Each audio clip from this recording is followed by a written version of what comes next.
निवडून आला आणि त्याच्यानंतर 1 आणि 2 तारखेला जे अर्ज पाठीमागे घेण्याची वेळ होती त्यावेळेला आणखी 5 उमेदवार असे महायुतीचे 6 जण हे बिनविरोध निवडून आले. आणि त्यानंतर आपल्या सगळ्यांना माहिती आहे 2 तारखेला भारतीय जनता पार्टीचे प्रदेशाध्यक्ष माननीय रवींद्रजी चव्हाण साहेब यांनी भारतीय जनता पार्टीच्या कार्यकर्त्यांबरोबर हा संवादाचा कार्यक्रम केला आणि तिथपासून कार्यकर्ते जे जोशाने कामाला लागले.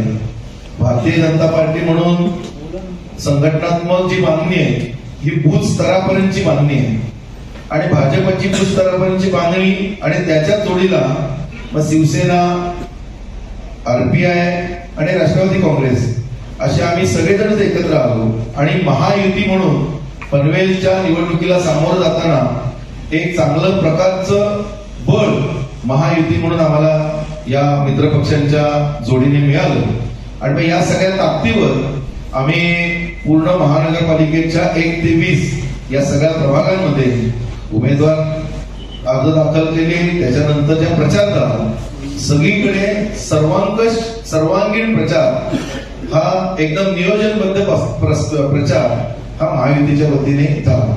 असणारे सर्व पत्रकार, उपस्थित सर्वच या ठिकाणी विविध वृत्त म्हणजे आपण म्हणूया प्रिंट मीडियाचे सर्व संपादक, प्रतिनिधी, उपस्थित असणारे सर्व डिजिटल मीडियाचे संपादक, प्रतिनिधी, सोशल मीडियावरील सर्व संपादक, प्रतिनिधी, उपस्थित सर्व पत्रकार सहकारी आणि या निवडणुकीमध्ये भाजप, शिवसेना, राष्ट्रवादी, आरपीआय या आमच्या महायुतीच्या सर्व प्रचाराला योग्य पद्धतीनं लोकांपर्यंत पोहोचवण्यामध्ये आम्हाला ज्यांनी सहकार्य केले असे आपण सर्व सहकारी, उपस्थित सर्व भगिनी आणि सर्व उपस्थित बंधू, मी सगळ्यात आधी उशिराने ही पत्रकार परिषद सुरू झाली त्याबद्दल आपल्या सर्वांची दिलगिरी व्यक्त करतो. खरं तर सन्माननीय आमचे भाजपचे जिल्हाध्यक्ष अविनाशजी यांनी पत्रकार परिषदेमागचा हेतू आपल्या सर्वांना सांगितला. या सर्व प्रचारामध्ये माननीय भाजपचे प्रदेशाध्यक्ष रवींद्र चव्हाण साहेब यांच्या 2 जानेवारीच्या आमच्या सर्व कार्यकर्त्यांच्या संवाद मेळाव्यापासून जी सुरुवात झाली आणि काल माननीय मुख्यमंत्री यांच्या संवाद सभेपर्यंत हा आमचा प्रवास हा त्यांनी सांगितला. या सगळ्या कालावधीमध्ये माननीय पंतप्रधान नरेंद्र मोदी यांचं विजन म्हणजे सबका साथ सबका विकास हे त्याचं कायम सूत्र राहिले आणि हे सगळं सबका प्रयास याच्या माध्यमातून हे आजवर शक्य झालंय हे माननीय पंतप्रधानांनी सांगितलेलं आहे. त्यामुळे संवादापासून संवादापर्यंत हा जो प्रचाराचा प्रवास आम्ही आपल्याला सांगितला त्याच्या पाठीमागे आपल्या सगळ्यांपर्यंत आम्ही कशा पद्धतीनं पोहोचू शकलो हे आम्ही सांगतो. म्हणजे काल कामोठ्यामध्ये आमच्या वॉर्ड निहाय पोलिंग एजंटच्या सभा पार पडल्या. सोशल मीडियाच्या माध्यमातून निर्माण केलेल्या वॉरूम्स असतील किंवा उमेदवारांचे प्रचार पत्रक असतील या सगळ्याच बाबतीमध्ये भारतीय जनता पार्टी, शिवसेना, राष्ट्रवादी, आरपीआय या आमच्या महायुतीनं सतत प्रचारामध्ये आघाडी घेतली. प्रचार करत असताना घराघरापर्यंत आम्ही गेलं पाहिजे याच्यावरती सगळ्यांचा आमचा विशेष आग्रह होता. प्रचार करत असताना आपल्याला कल्पना आहे प्रभाग क्रमांक 1 पासून 20 पर्यंत धरा 1 आणि 2 प्रभाग आहे. याच्यामध्ये ग्रामीण भाग जास्त प्रमाणात आहे आणि 3 नंबर प्रभाग जो आहे या 3 नंबर प्रभागामध्ये आता मोठ्या प्रमाणावरती नागरीकरण आता त्या ठिकाणी झालंय. इनफॅक्ट 3 नंबर प्रभाग जो आहे संपूर्ण 20 वॉर्डामध्ये सगळ्यात जास्त मतदान म्हणजे 46,700 पेक्षा जास्त मतदान हे त्या एका प्रभागात आहे.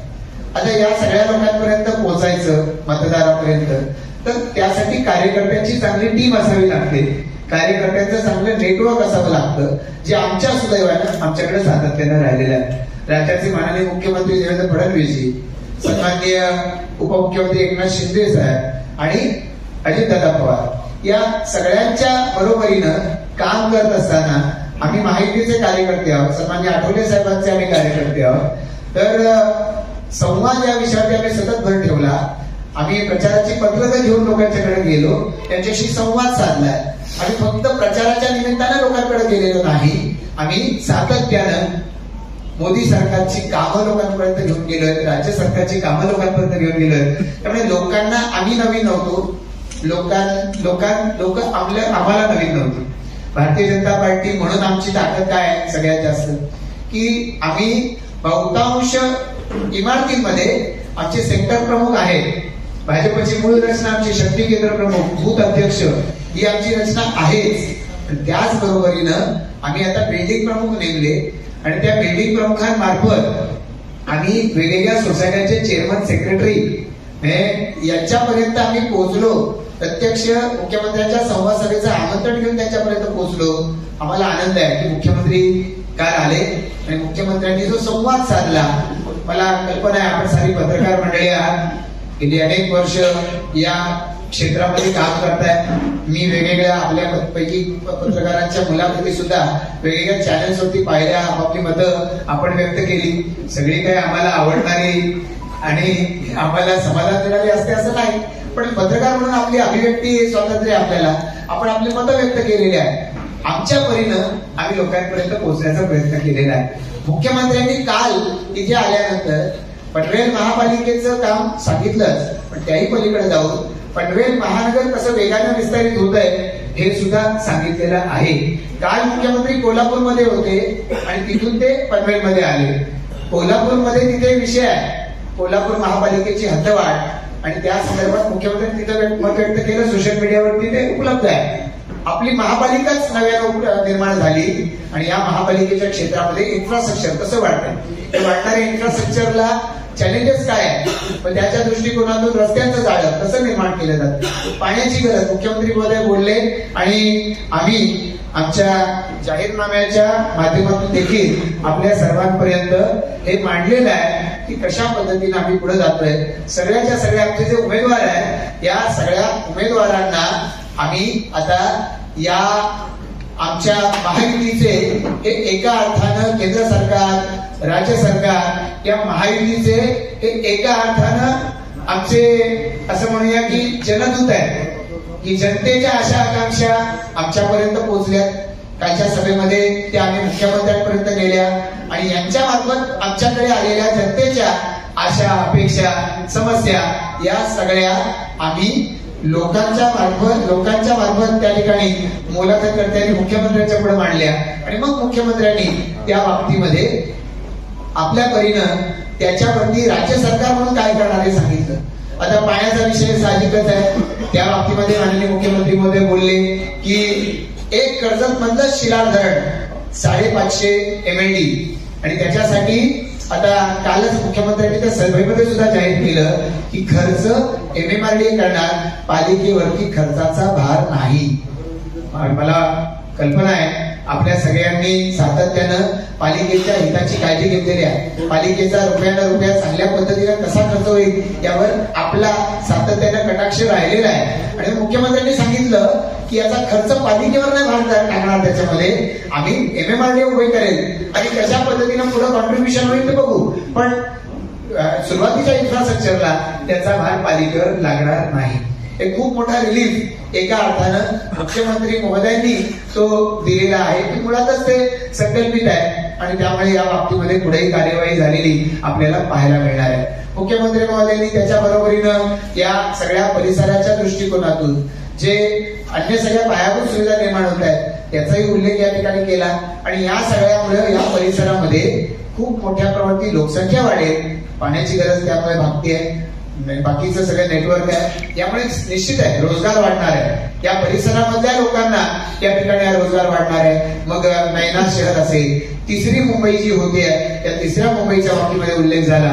या सगळ्यामुळं पनवेल एक आंतरराष्ट्रीय दर्जाचं शहर म्हणून एस्टॅब्लिश होईल हे मुख्यमंत्री महोदयांनी सांगितलं. मला असं वाटतं की आम्ही पदाधिकारी, कार्यकर्ते म्हणून त्यांचे आम्ही आभार मानले पाहिजे की इतक्या मायन्युटली एक राज्याचा मुख्यमंत्री एकेका शहराचा विचार करतो.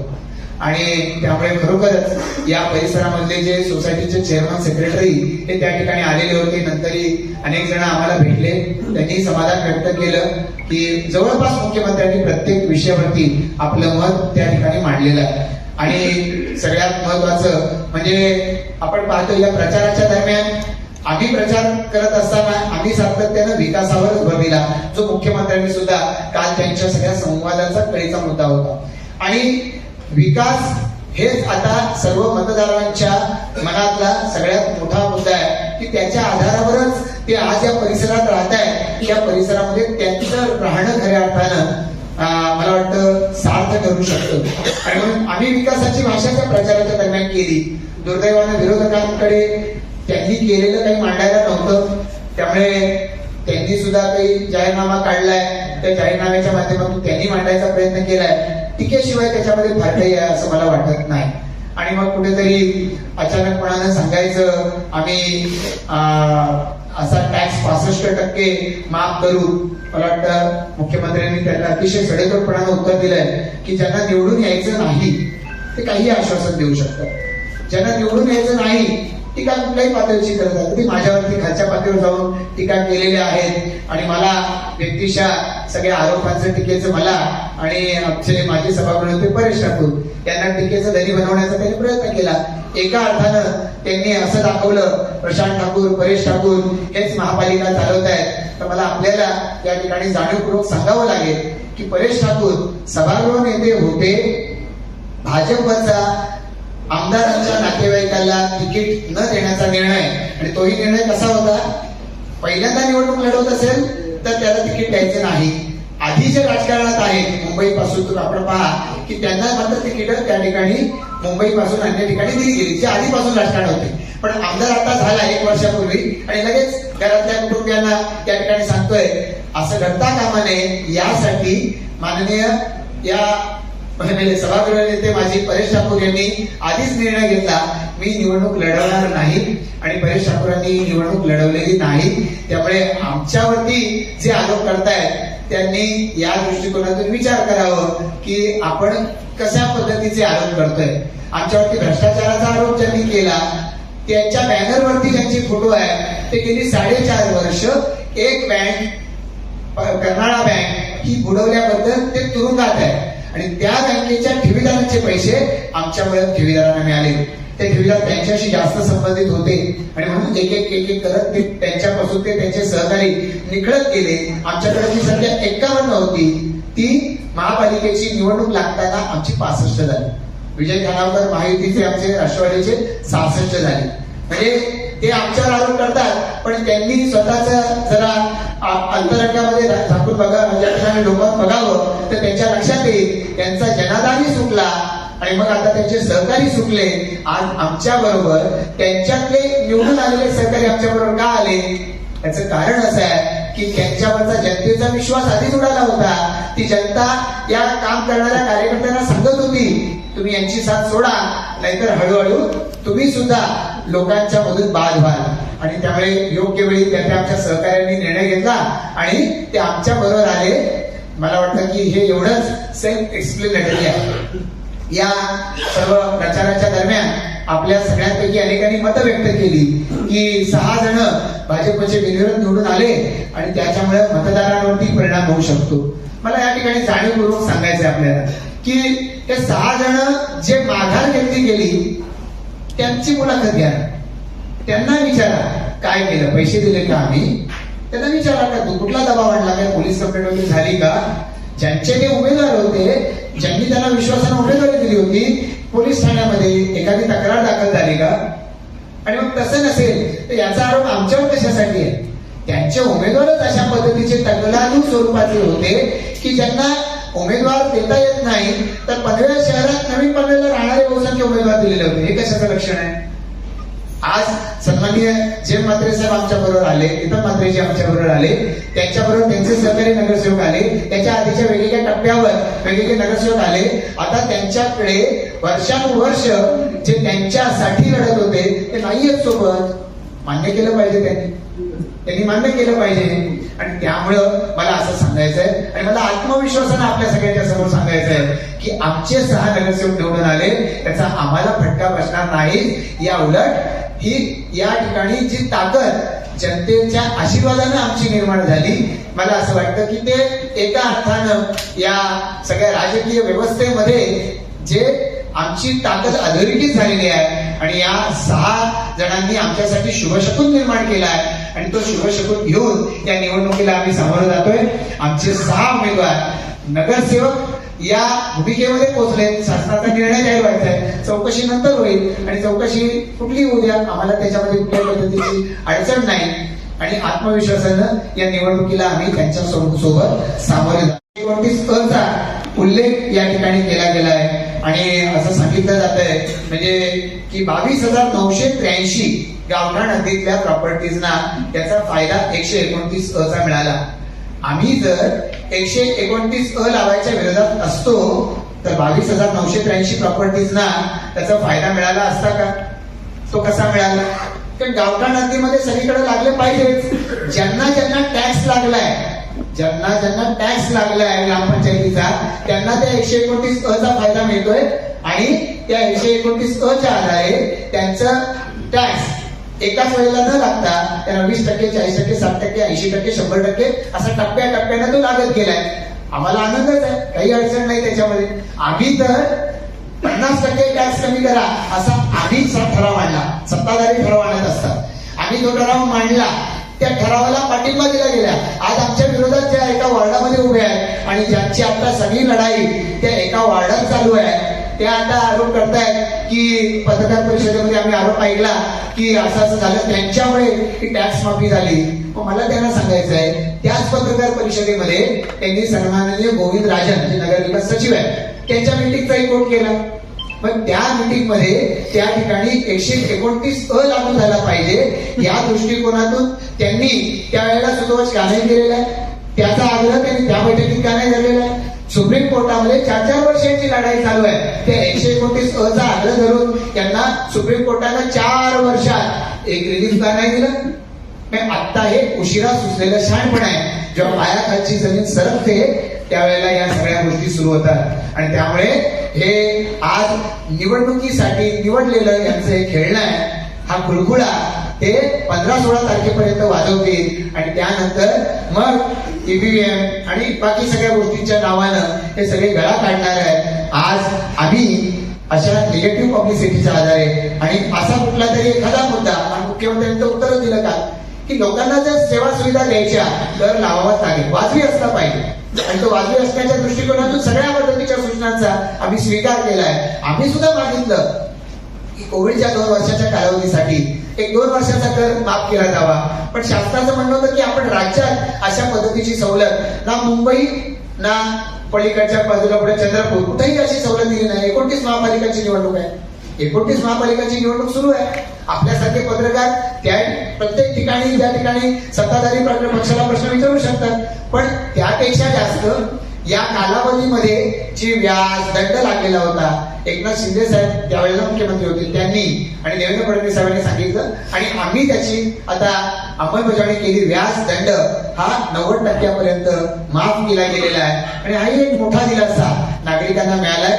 नागरिकांना याची कल्पना आहे की फक्त करमुक्ती असं बोलून चालत नाही, सर्व्हिसेस पाहिजे तर त्यासाठी काही अंशी वाजवी दरात कर लागला पाहिजे आणि तो भरण्याचा लोकांनी तयारी दाखवली आणि म्हणून 200 कोटीपेक्षा जास्त हा ठिकाणी कर हा गेल्या माफीच्या कालावधीमध्ये वसूल झालेला आहे. आज या सगळ्या मधून आम्ही आपल्या सर्वांपर्यंत हे जे संकल्प पत्र घेऊन आलोय ते संकल्प पत्र आम्ही प्रत्येक शहरामध्ये या ठिकाणी वाटलं आणि जर या संकल्प पत्राची मागच्या बाजूची पानं आपण पाहाल तर नवीन पनवेल खंडा कॉलनी, कळंबोली, कामोठा, खारघर याची वेगवेगळी पानं आहेत आणि त्या त्या शहरामध्ये आम्ही खारघरमध्ये खारघर वासियांसाठी अशा पद्धतीनं आम्ही नेमकं काय करणार हे त्या ठिकाणी सांगितलेलं आहे. आज या संकल्प पत्राच्या माध्यमातून पनवेलच्या विकासाचं हे शाश्वत असं संकल्प पत्र आम्ही आपल्या सर्वांपर्यंत आणलंय. 2017 साली आम्ही दशमान योजना आणली होती आणि या दशमान योजनेच्या माध्यमातून ज्या 10 वेगवेगळ्या सेक्टरमध्ये महापालिकेनं काम केलं पाहिजे हे आम्ही त्यावेळेला जाहीर केलं. त्याच्यातल्या बहुसंख्य गोष्टी आम्ही पूर्ण करू शकलो आणि आता पुढच्या टप्प्यामध्ये आम्ही हे काम आणखी पुढे घेऊन जाणार आहोत. ज्याचा उल्लेख मी मगाशी केला की सक्षम पाणी व्यवस्थापन, मी आदल्या पानावरती 3ऱ्या पानावरती आहे की सक्षम पाणी व्यवस्थापन याच्या माध्यमातून आता त्या शिलार धरणाचं टेंडर निघालं, त्याची वर्क ऑर्डर झाली आणि आता त्या कामाला आम्ही म्हणतोय मे 2026 पासून त्याची सुरुवात होणार आहे. लँड ऍक्विजिशन रिलेटेड आणि बाकी सगळ्या या सगळ्या प्रक्रियेला वेग येईल. नावाशेवा टप्पा 3 जी आता करंजाडे, पनवेल, नवी पनवेल, खांदापाल्ली, कळंबोली या सगळ्या परिसराला पाणी पुरवठा करते आणि त्याचबरोबर महापालिकेच्या हद्दीत आलेल्या सगळ्या गावांना याच्यातूनच पाणी मिळणार आहे. ही योजना खर तर त्याच्या मुदत ही जून 2026 आहे. आमचा प्रयत्न आहे की फेब्रुवारी अखेरपर्यंत पाईपलाईनचं काम आणि मग जे पाऊस आणि जी अनुषंगिक कामं आहे ती मे 2026 पर्यंत पूर्ण व्हावी, जेणेकरून या सगळ्यातून मिळणारं पाणी हे सगळ्या नागरिकांपर्यंत आम्हाला पोहोचवता येईल. या बरोबरीनं जसं सिडकोनं आता स्काळा सिस्टीम करायचं ठरवलंय, कारण आज तरी खारघर, कळंबोली, कामोठा, नवीन पनवेल, खांदा कॉलनी, तळोजा या आणि करंजाडा, उलवे, दोणागिरी या सगळ्या शहरांमध्ये सिडकोचा पाणी पुरवठा आहे, सिडकोच्या ताब्यात पाणी पुरवठा आहे. महापालिकेनं सगळ्या व्यवस्था हातात घेतल्या, पाणी पुरवठा घेतली नाही, कारण आम्ही सिडकोला सतत सांगत राहिलो की तुम्ही हे सगळं पूर्ण करून द्या, आम्ही ताब्यात घेऊ. हे सगळं पूर्ण करणं म्हणजे काय, एटवणे जाण्याचं काम आहे, हे पूर्ण करून द्या. याचबरोबरीनं खारघर, कळंबोली, कामोठा या ठिकाणी पाण्याची वितरण व्यवस्था आज तरी मॅन्युअल आहे. पंप हाऊस मध्ये कॉन्ट्रॅक्टर लोक हे पाणी सोडत राहतात. आता या सिस्टीम मधून लोकांचा सुटकारा व्हावा, कारण लोकांचा आरोप राहतो की अमुक अमुक ठिकाणीच पाणी जास्त जातं, म्हणून त्या ठिकाणी ऑटोमायझेशनची टेंडर्स ही सिडकोच्या माध्यमातून काढायला सिडकोच्याकडे आम्ही सतत पाठपुरावा केला, त्यांना भाग पाडलं आणि त्याच्यातून तिथली ऑटोमायझेशनची कामं या ठिकाणी सुरू आहेत. या बरोबरीनं आता मोठ्या प्रमाणात लोकवस्ती वाढते, तशी त्या मोठ्या संकुलांमध्ये गार्डन पासून सगळ्याला पाणी जे जातं ते पिण्याचं पाणी लागू नये, पोर्टेबल वॉटर ज्याला आपण म्हणतो, म्हणून सांडपाण्याच्या वरती प्रक्रिया करणं हे सिडको आणि महापालिकांनी केलं पाहिजे आणि या माध्यमातून पाण्याचा पुनर्वापर करायचा.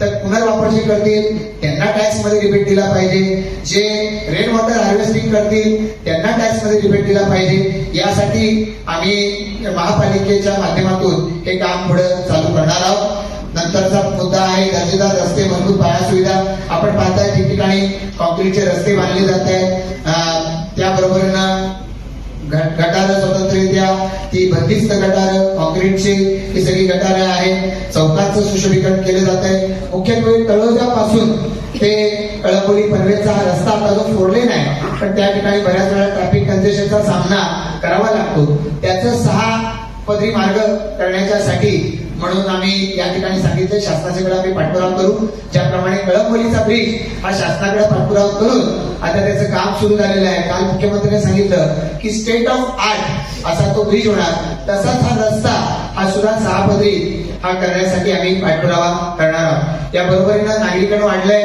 त्यामुळे अग्निशमन दलामध्ये सुद्धा या प्रत्येक शहरामध्ये 90 मीटर शिडीची अग्निशामक वाहनं ही उपलब्ध करून देण्यासाठी आम्ही आता या ठिकाणी पाठपुरावा करणार आहोत. सार्वजनिक वाहतूक व्यवस्था सध्या तरी आपल्या परिसरामध्ये NMMT, KDMT, बेस्ट या सगळ्या परिवहन सेवा चालतात. आम्ही प्रस्ताव असा ठेवलेला आहे की शेजारची नवी मुंबई महापालिका असेल किंवा शेजारच्या अन्य महापालिका असतील यांच्याबरोबर इंटिग्रेटेड बस सेवा, म्हणजे जसं पुण्यामध्ये पुणे आणि पिंपरी चिंचवड प्राधिकरण एकत्रितरित्या बस सेवा देतं, त्या पद्धतीनं इथे केलं जावं, जेणेकरून एफिशियंटली आणि कमीत कमी नुकसानी, कारण परिवहन सेवा म्हणजे त्या नुकसानीतच बऱ्याचशा ठिकाणी चालतात, तर जास्त इफिशियंटली चालू शकते आणि कमीत कमी नुकसानी चालू शकतील अशा सार्वजनिक परिवहन सेवा या आम्हाला द्यायच्या. काल मुख्यमंत्री महोदयांनी जाहीर केलं की आता तळोजा पेंधर पासून ते एअरपोर्ट पर्यंत जी मेट्रो आहे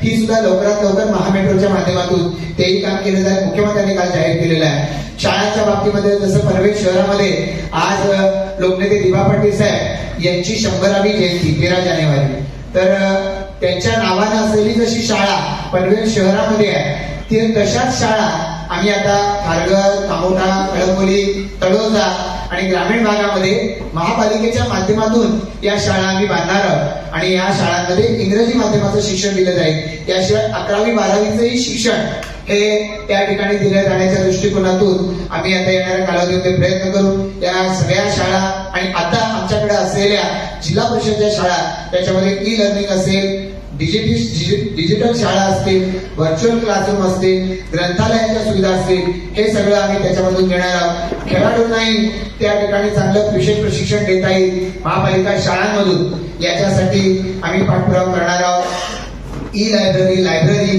गरजू विद्यार्थ्यांसाठी अभ्यासिका या निर्माण करण्यावरती महापालिकेनं भर दिला पाहिजे, आम्ही पाठपुरावा करू.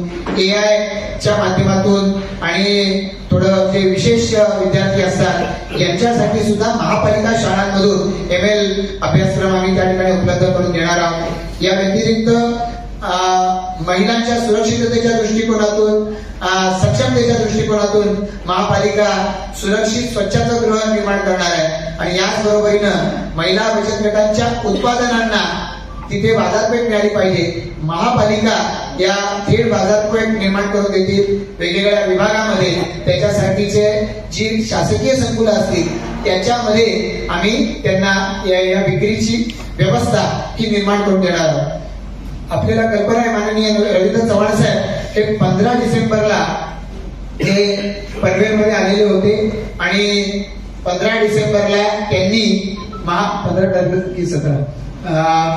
17 महापालिकेच्या 300 महिलांच्या 300 गरोदर मातांच्या साठीच्या रुग्णालयाचं भूमिपूजन त्यांनी केलं. महापालिकेच्या माध्यमातून जेव्हा हे रुग्णालय तयार होईल त्यावेळेला आपल्याला कल्पना आहे की खासगी रुग्णालयांमध्ये सिझेरियनला अलीकडच्या काळामध्ये 30,000पासून 80,000पासून लाख 1.5 लाख रुपये इतका खर्च येतो.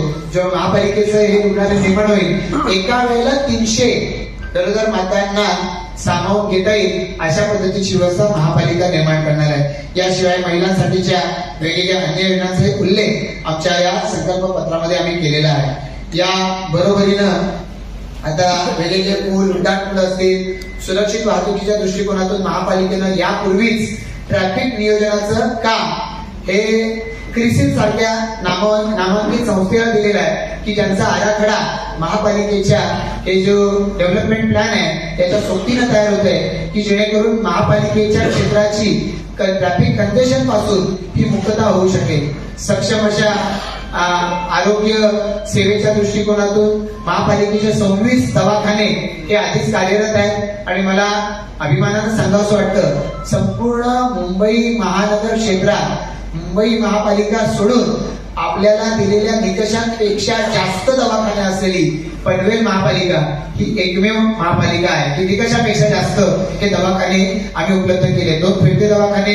ऑलरेडी एस्टॅब्लिश आहेत. या व्यतिरिक्त मल्टी स्पेशालिटी हॉस्पिटल ही सुद्धा आता अन्य शहरांची गरज बनली आहे. त्यामुळे पनवेल, खारघर, कळंबोली, तळोजा या ठिकाणी आम्ही मल्टी स्पेशालिटी हॉस्पिटल उभारू. महिलांसाठी विशेष कक्ष त्या ठिकाणी असतील. महापालिकेच्या माध्यमातून सातत्यानं जसं स्वयंसेवी संस्था या कृत्रिम अवयव दिव्यांगांसाठी देतात तसे देण्याच्या दृष्टिकोनातून सातत्यानं काम करत राहणार आहे. या व्यतिरिक्त जनऔषधी केंद्र हे उपलब्ध असले पाहिजेत. आपल्याकडे बहुसंख्य ठिकाणी आता पाळीव प्राणी आहेत यांचाही विचार केला पाहिजे आणि म्हणून पाळीव प्राण्यांच्यासाठी फिरता दवाखाना हा सुद्धा चालू करण्यात आलेला आहे. यांची संख्या आम्ही वाढवू. टॅक्सच्या बाबतीमध्ये महापालिकेच्या मध्ये भारतीय जनता पार्टीला गेल्या 2017 मध्ये लोकांनी संधी दिलेली होती. त्यामुळे एकीकडे महापालिका चालली पाहिजे, महापालिकेच्या माध्यमातून सोयी सुविधा दिल्या पाहिजे, तर वाजवी कर घेतला पाहिजे. यासाठी महापालिका मध्ये भाजप आग्रही होती, महायुती आग्रही आहे आणि म्हणूनच महापालिकेमध्ये 50% कर कपात करावी यासाठी आम्ही आग्रह धरला होता. प्रशासनाने सांगितलं की 50% जर कर कपात केली तर आम्हाला पगारच देता यायचं नाही. आपल्याला कल्पना आहे की महाराष्ट्रात काही महापालिकांची अशी स्थिती आहे आणि त्यामुळे सांगितलं फार तर 35% ही तुम्ही सवलत द्या आणि 35%चा ठराव प्रशासनानं त्यावेळेला केलेला होता आणि त्यामुळे हा 35%चा ठराव केला. मुंबई महानगर क्षेत्रातल्या सर्व महापालिकांच्या तुलनेत आमचा जो जनरल टॅक्सचा रेट आहे हा सगळ्यात कमी आहे, हे यापूर्वी देखील आम्ही सांगितलेलं आहे. आणि तरी सुद्धा सांगतो की आता हा जो टॅक्स आहे की पुढच्या 5 वर्षामध्ये महापालिकेच्या मालमत्ता करामध्ये कुठलीही वाढ केली जाणार नाही, हे या संकल्प पत्राच्या माध्यमातून आम्ही आपल्याला आज या ठिकाणी उद्धृत करतो. या व्यतिरिक्त ज्या 30 वर्षापेक्षा जास्त जुन्या झालेल्या इमारती आहेत त्यांना इन्सेंटिव्ह एफएसआय देऊन त्यांच्या पुनर्विकासाला प्राधान्य द्यावं असं आमचं मत आहे. काल मुख्यमंत्री महोदयांनी सेल्फ रिडेव्हलपमेंट, स्वयं पुनर्विकास याच्यावरती त्यांनी आपलं म्हणणं मांडलं. जसं मुंबईमध्ये सन्माननीय प्रवीण दरेकर साहेबांची समिती नेमलेली होती आणि तिथे हे सगळे पूर्णत्वाला जाते. आज आपण पाहतो की अनेक ठिकाणी महापालिका हद्दीमध्ये पुनर्विकासाला चालना मिळालेली आहे. अनेक ठिकाणी लोक ते अगदी नवख्या बिल्डरला त्यांचा पुनर्विकासाचा प्रकल्प देतात आणि वर्ष 2 वर्ष काहीच घडत नाही आणि मग असे लोक पुन्हा दुसऱ्या माणसाकडे जातात. हे जे घडतंय त्याला आळा बसावा म्हणून मुख्यमंत्री महोदयांनी स्वयं पुनर्विकासाला चालना दिली आणि त्यांनी सांगितलं सिडको असू द्या किंवा या कुठल्याही निकषांचा बाधा येणार नाही असा स्वयं पुनर्विकास करता आला पाहिजे. याच्यावरती माननीय मुख्यमंत्री महोदयांचं विशेष कटाक्ष आहे. कारण मुंबईपासून सगळ्या ठिकाणी आपण पाहिलं आपलं घर विकायचं आणि मग पलीकडे जायचं. पूर्वी लोक अंबरनाथ पर्यंत गेली, आता रेल्वे झाल्यानंतर पनवेल आणि पनवेल सॅटेलाइट सिटी बनली. पनवेलच्या पुढे प्रत्येक गाव आता सॅटेलाइट गाव बनलं, त्याच्या भोवती वस्ती वाढायला लागली. ही सगळी मुंबईची आलेली लोक आहेत. मुख्यमंत्री मध्ये म्हणतात की मुंबईचा माणूस मुंबईत राहायला पाहिजे, या दृष्टिकोनातून 15 चाळीपासून त्यांनी वेगवेगळी उदाहरणं दिली की जाणीवपूर्वक मुंबईकरांचं पुनर्वसन तिथंच झालं पाहिजे यासाठी त्यांनी भर दिला. मला या ठिकाणी म्हणायचंय की आमचा पनवेलकर पनवेलच्या बाहेर जाता कामा नये, तो पनवेल पासून पलीकडे विसुंबा आणि पलीकडे लांब लांबच्या गावामध्ये जाता कामा नये.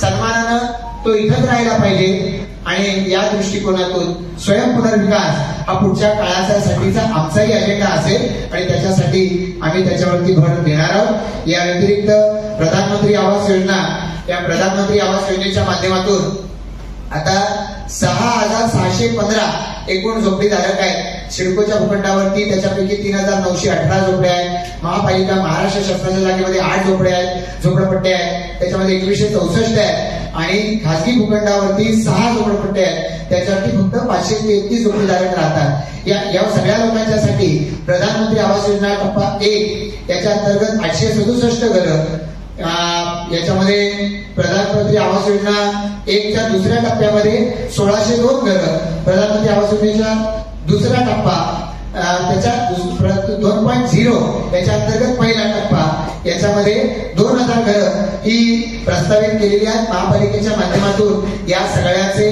टेंडर झाले किंवा त्याच्या बरोबरीनं त्याचे सगळे कन्सल्टंट नेमून त्याचे DPI हे तयार झालेले आहे. याच्यावरती काम देखील पनवेलमध्ये सुरू झालेलं आहे आणि त्यामुळे मला असं वाटतं की आमच्या झोपडपट्टी वासियांच्या विकासासाठी आम्ही कटिबद्ध आहोत आणि त्यांच्या पुनर्विकासाला या ठिकाणी त्यांच्या स्वप्नातलं त्यांचं घर पूर्ण होण्यासाठी सुद्धा आम्ही पूर्णपणाने पाठपुरावा करणार आहोत. या सगळ्या परिसरामध्ये राहणारा जो तरुण आहे या तरुणाच्यासाठी आणि सगळेच नागरिक आहेत त्यांचं स्वास्थ्य चांगलं राहावं याच्यासाठी ठिकठिकाणी जसं दिलीप वेंगसरकर क्रिकेट अकादमी आम्ही निर्माण केली, कळंबोलीला कुस्तीचं संकुल असेल, त्याचबरोबर पनवेल शहरामध्ये बॅडमिंटनचं संकुल आहे, त्याच कामोठा आहे, तळोजा आहे, या ठिकाणी अशीच क्रीडा संकुलं ही आम्ही उभी करतोय. सिडकोनं बांधलेलं फिफाचं ग्राउंड आहे हे असेल किंवा सिडको मार्फत निर्माण केलेल्या सुविधा आहेत, या सुद्धा सर्वसामान्य नागरिकांच्या वापरात आल्या पाहिजेत याच्यावरती आम्ही सातत्यानं भर दिलाय. दिलीप वेंगसरकर क्रिकेट अकादमी निर्माण झाली तर त्याच्या भोवतालचं जी मोकळी जागा आहे ती मैदानासाठी अन्य सर्वांना उपलब्ध झाली पाहिजे, यासाठी सुद्धा महापालिकेच्या माध्यमातून आम्ही पाठपुरावा करतोय. ज्यांना विशेष प्रावीण्य मिळतं असे खेळाडू आहेत त्यांना त्यांच्या शिक्षणासाठी चांगली संधी मिळावी यासाठी राष्ट्रीय आणि आंतरराष्ट्रीय दर्जाच्या खेळाडूंना 50,000 पर्यंतचं अर्थसहाय्य हे महापालिकेच्या माध्यमातून द्यायच्यासाठी आम्ही कटिबद्ध आहोत. महापौर चषक स्पर्धा असतील, विशेष खेळाडू असतील त्यांना विशेष प्रशिक्षण आणि त्यांच्यासाठी स्पर्धांचं आयोजन हे सुद्धा महापालिकेनं करावं यासाठी आम्ही या संकल्प पत्रातून आम्ही कटिबद्ध होत आहोत. या व्यतिरिक्त सर्व पद्धतीचे खेळ, क्रिकेट, कुस्ती, कबड्डी, लॉन टेनिस, व्यायामशाळा, रायफल शूटिंग या बरोबरीनं बॉक्सिंग वेटलिफ्टिंगचं प्रशिक्षण हे या सगळ्या शहरांमध्ये दिलं जावं. स्केटिंगच्या बाबतीमध्ये देखील अनेक खेळाडू आपले हे आंतरराष्ट्रीय दर्जावरती जातात, तर याच्यामध्ये भर आम्ही दिलेला आहे. स्मार्ट सिटीचे स्मार्ट सोल्युशन हे देण्याच्या दृष्टिकोनातून प्रयत्न करायचा आहे.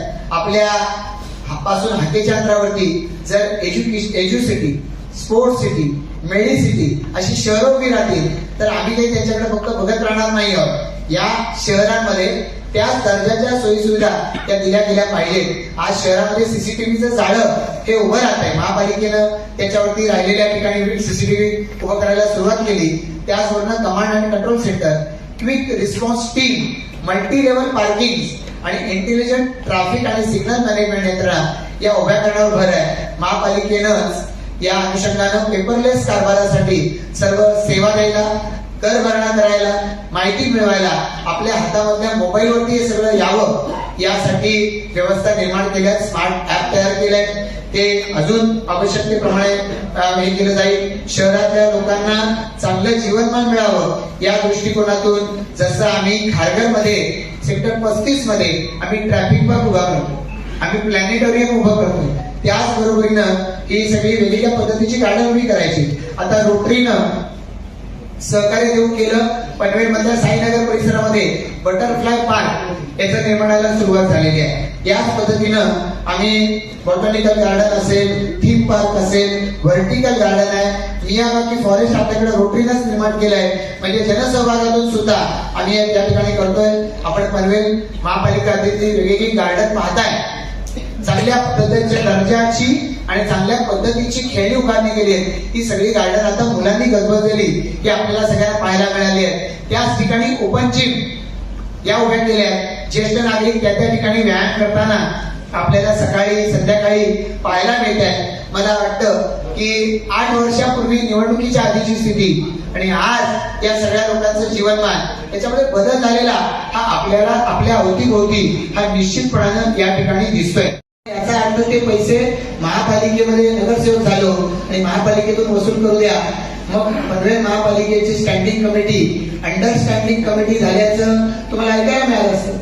गडकरी साहेब आले होते 2017 सालाच्या 1 जूनला जेएनपीटी पोर्ट मध्ये कामाची पाहणी करायला आणि मला त्यांनी सांगितलं होतं प्रशांतची महापालिका निवडून आली, अभिनंदन. अनेक महापालिकेच्या स्टँडिंग कमिट्या या अंडरस्टँडिंग कमिट्या बनतात. तुझ्या महापालिकेची स्टँडिंग कमिटीला अंडरस्टँडिंग कमिटी बनू शकतो. मला आत्मविश्वास आहे, मला गर्वच आहे मला की मी ते होऊ दिलेलं नाही. माझ्या सगळ्या सहकार्यांचा मला अभिमान आहे की त्यांनी सुद्धा कधीच तशा पद्धतीचा आग्रह धरलेला नाही. रविवारी नाहीये, पण काम निकृष्ट दर्जाचं होऊ देऊ नये यावर कटाक्ष आम्ही याच्यापूर्वी ठेवलेला आहे. आता महापालिका प्रशासन मध्ये 2022 पासून प्रशासन त्या ठिकाणी होतं.